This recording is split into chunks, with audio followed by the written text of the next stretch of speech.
Hello and welcome back to another Pokemon Aceo card Speedpaint. Today I have to draw the poison type Nidorino. As nobody hated the new way of cutting the video last week, I will for now make it that way, to make the videos hopefully a little more interesting to watch. But if you have any improvement tips with this, please feel free to tell me. I will highly appreciate the feedback. Also, as you saw in the beginning, I also kept the part with the sketches. It is somehow a nice intro to the video to not directly just start with me sketching the card, but a little view on my thought process. As you may or may not have seen, this time I made two very small thumbnails of the card and not one bigger like the last time. This is because this time I knew I only wanted to include one Pokemon and also was quite sure which of the poses from my sketches to use, so I just had to decide for the background. Since I didn't like the first idea, I scribbled a second one that I liked better and knew I want to go for. Since it's nothing complicated, the little scribble was enough for me. Also, I liked one of the poses so much that I wrote Nidorino besides it, because I can really see to use that pose for the female version of this Pokemon. One other thing I noticed afterwards was that the sketches look way more rough and wild, while the finished Nidorino got a softer look. That's probably for one because the sketches in my sketchbook are drawn really fast without really keeping 100% perfect anatomy in mind. So yeah, probably one of the reasons. The other one is probably that I tend to draw things friendly looking, even if it's an actually probably not so friendly Pokemon.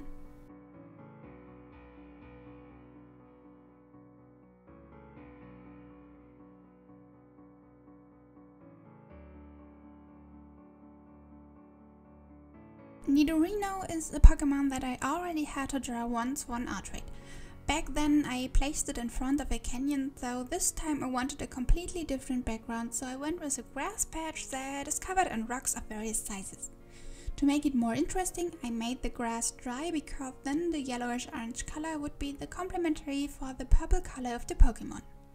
This is something I also used for the first time when I drew the Pokemon.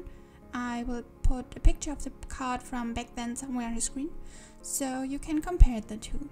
There, the stone of the canyon was also in a really warm brownish orange color, and as I saw when I put the finished card in my Pokédex binder, the Nidoking card had a field in an orange sunset as background. May remember that, if not I will link the video for you. But it seems as if I like to give this Pokemon an orangey background as contrast.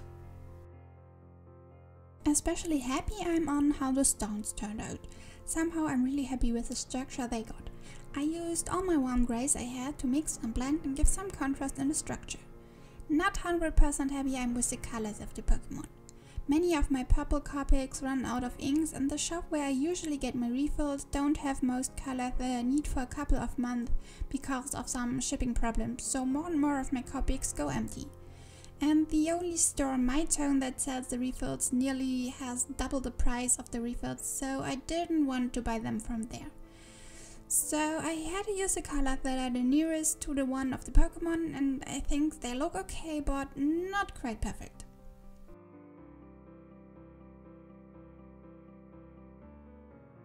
After the coloration, it was again time for the white gel pen, and well, I think I don't have to mention anymore how much I use and love it, so just enjoy me finishing the card and then let's choose next week's Pokemon.